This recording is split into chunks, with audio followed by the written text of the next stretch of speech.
स्वागत है आप सभी का फिर से मेरे नए वीडियो में। और आज हम लोग लेकर आए हैं, देखिए, नर्मदा के तट पर हम लोग अंतर की अवस्था पिछले वीडियो में कर चुके हैं और ये 16वां अध्याय है और नर्मदा के तट पर।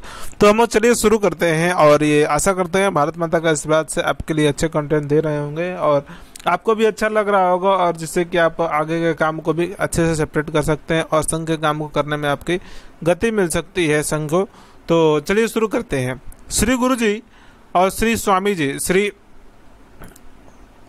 अमृतानंद जी महाराज, दोनों गुरु भाई बैठे हुए चर्चा कर रहे थे। श्री स्वामी जी अमृतानंद जी महाराज और उनके दोनों गुरु भाई बैठकर चर्चा कर रहे थे। रात्रि के 9:30 बजे थे। डॉक्टर अब्बा जी के पास में कमरे में लेटे लेटे कोई पुस्तक पढ़ रहे थे। डॉक्टर अब्बा जी अपने तो है वो लेटे लेटे पुस्तक पढ़ रहे थे।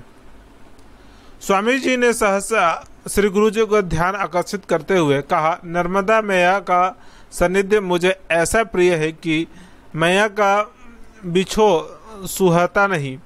दिन में तो मैं शाखा और ग्रामवासियों से मिलने में व्यस्त रहता हूँ, परंतु रात्रि होने पर उस नीरव वातावरण में अपनी कुटिया में लेटा हुआ माँ के मधुर प्रवाह में एक अनिर्वचनीय संगीत सुना करता हूँ।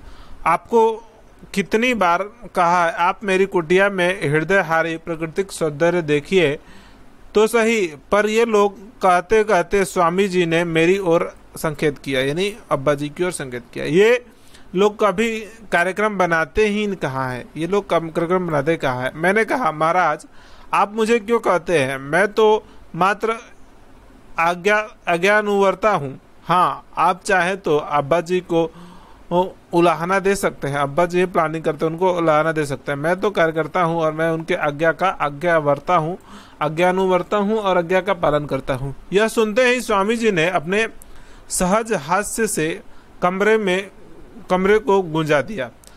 श्री गुरु जी मुस्कुरा रहे थे। सहसा उन्होंने अब्बा जी को पुकारा, अब्बा सुना तुमने, स्वामी जी क्या कह रहे हैं। अब्बा जी हंसते हुए हमारे समीप आ गए और कहने लगे, आपकी कुटिया पर जाने का अर्थ है पूरे दिन का कार्यक्रम।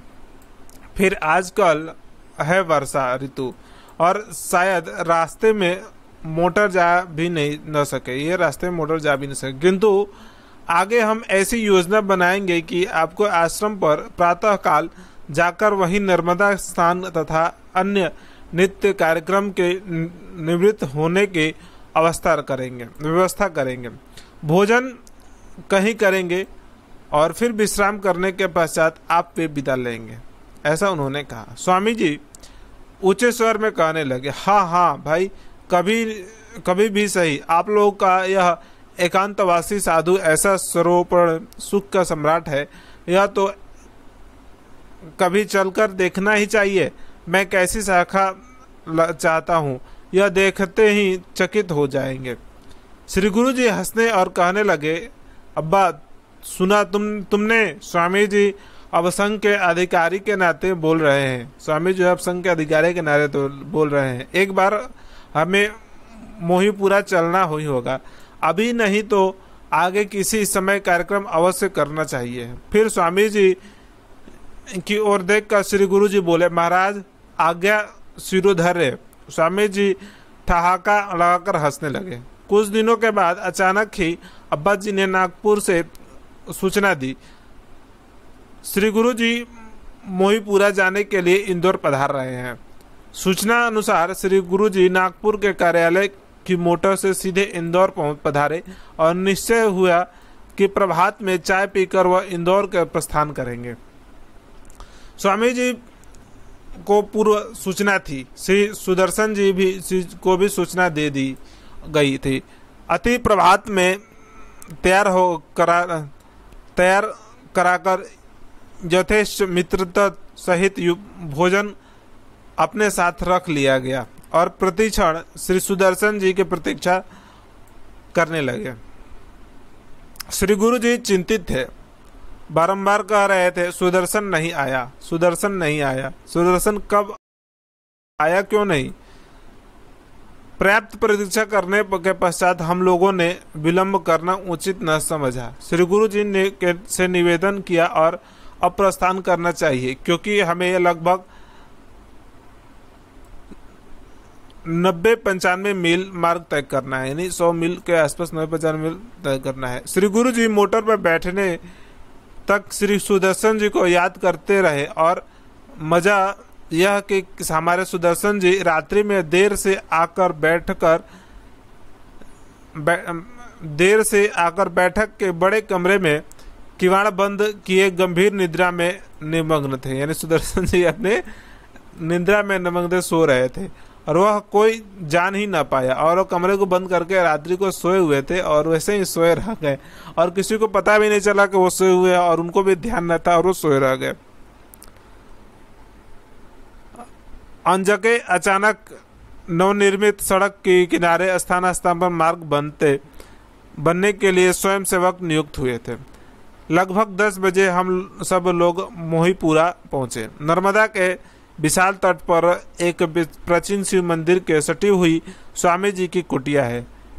हम वहां पहुंच गए। जैसे ही श्री गुरु जी स्वामी जी के चरणों को प्रणाम करने के लिए झुके, स्वामी जी ने आगे बढ़कर उन्हें छाती से लगा लिया और सामने ही नर्मदा की निर्मल धारा सूर्य की किरणों से दमक रही थी। जल प्रवाह से दूर बहकर आए हुए तथा वहीं की पर्वतीय भूमि के जल संस्कृत पसाड़ खंडों के से भरा विस्तृत नदी तट निमर्ग की सुषमा के साथ में सुशोभित हो रहा था। स्वामी जी प्रसन्न थे।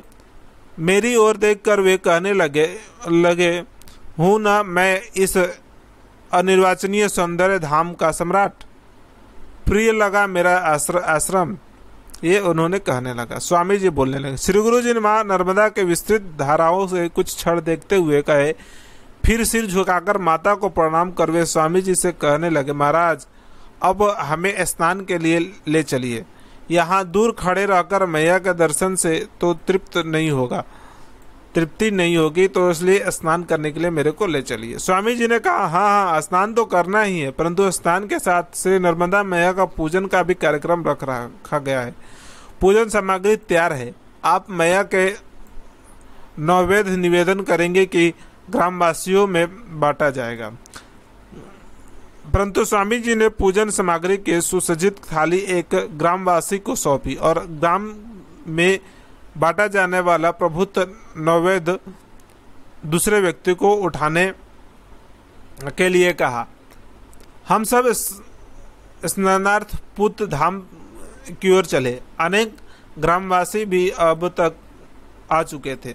अब तो एक छोटी सी शोभा यात्रा ही बन गई थी, यानी बहुत सारे लोग आ गए थे तो वो शोभा यात्रा ही बन गई थी। श्री गुरु जी ने पहले स्नान किया, तत्पश्चात नर्मदा माता की श्रद्धा पूर्वक वंदना किया। धीमे स्वर में वे नर्मदाष्ट का पाठ कर रहे थे और नमामि देवी नर्मदे कहकर पुनः प्रभात हुए और पूजन करने के नैवेद्य निवेदन किया। जब हम सब स्नान कर चुके थे तो लौटकर कुटिया पर आ गए। श्री गुरु जी ने संध्योपासना के लिए उचित व्यवस्था की गई थी और वे उपासना में बैठ गए। उपासना के लिए बैठ गए। शाम को वो ध्यान पे बैठते थे। हम अपने साथ मिठाई और पकवान आदि यथेष्ट भोजन सामग्री लाए थे, तथापि स्वामी जी ने भी यहाँ ग्रामवासियों से कहकर अतिथि स्वीकार करने का आग्रह किया। श्री गुरु जी ने कहा, यह भी ठीक है, तब तो अपने साथ ही भोजन सामग्री और अतिथि को सौंप देना चाहिए। अपनी भोजन सामग्री अतिथि ग्रामवासियों को सौंप देना चाहिए। यही हुआ और हम एक ग्रामवासी सज्जन के गोबर से लिपे स्वच्छ आंगन में अपने द्वारा प्रेम से बनाए गए सीधे साधे भोजन के लिए बैठे। भगवान श्री कृष्ण ने भी कभी श्रेष्ठ पकवानों के छोड़कर जैसे विदुर की साग सब्जी के स्वाद के स्वीकार किया था, उसी प्रकार श्री गुरु जी ने प्रेम पूर्वक सदा भोजन को सराहते हुए ग्रहण किया। हम स्वाद भक्त सराहना का मौन समर्थन करते हुए भोजन करते रहे। हमारी दृष्टि में भोजन कैसा था वह न पूछिए, अन्न तो देवता है ना, सब अच्छा ही था। इसी प्रकार सुदर्शन जी आ गए। इसी समय सुदर्शन जी आ गए। मुचकंद के तरह वे कपड़ा ओढ़े सोए रहे और कोई बाधा न होने के कारण पूरी निद्रा लेकर स्वयं ही जब जागे तब वे हमारे जाने की सूचना पा सके। तुरंत बस पकड़कर हम सबके यहाँ आ मिले। घर में छोरा और गांव में ढिंढोरा, घर में छोरा और गांव में ढिंढोरा खोजा जा रहा है कि कहावत के आनंद लेते हुए बड़ी दिल लगी रही। विश्राम के पश्चात श्री गुरु जी समागत ग्रामवासियों से मिले और अनेक आसपास के स्वयंसेवक भी आ गए थे। एक छोटे से ग्राम मोहीपुरा में स्वयंसेवकों का उल्लास अकथनीय था, जैसे कोई निधि मिल गई हो। अपनी उमंग से सभी प्रफुल्लित थे। जिन्होंने कभी चित्र में भी दर्शन किए थे, उन्हें साक्षात्कार श्री गुरु जी का दर्शन उनके समीप बैठ कर के बातें करने का आपको धन्य माना गया, यानी उन्होंने अपने आप को धन्य मान लिया। अब निद्रा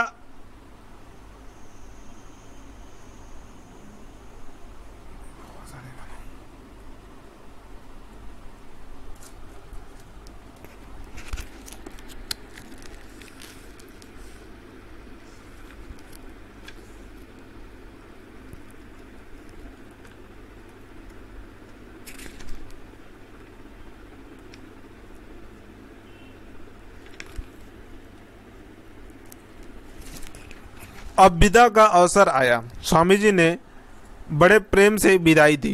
ग्रामवासी अगाध श्रद्धा के साथ प्रणत थे। हम सब ग्रामवासी के नेत्रों की स्नेहधारा से अभिव्यक्ति होते हुए मोहीपुरा में विदा हुआ। तो आशा करते हैं आपको ये वीडियो अच्छा लगा होगा और हम ऐसे वीडियो बनाते रहेंगे। तो चलिए हम लोग अगले वीडियो में मिलते हैं। सत्यनारायण भगवान का दर्शन, सत्यनारायण भगवान का दर्शन के शीर्षक को लेकर के हम लोग अगले वीडियो में मिलेंगे। और अगर आप अभी तक चैनल को सब्सक्राइब नहीं किए हैं तो सब्सक्राइब कीजिए और आगे के वीडियो के लिए नोटिफिकेशन का वीडियो जो बेल आइकन होता है उसको दबा दीजिए। और ये कथन पूरे के पूरे राम नारायण शास्त्री के द्वारा बनाया गया था और राम नारायण शास्त्री ने ये कहा था।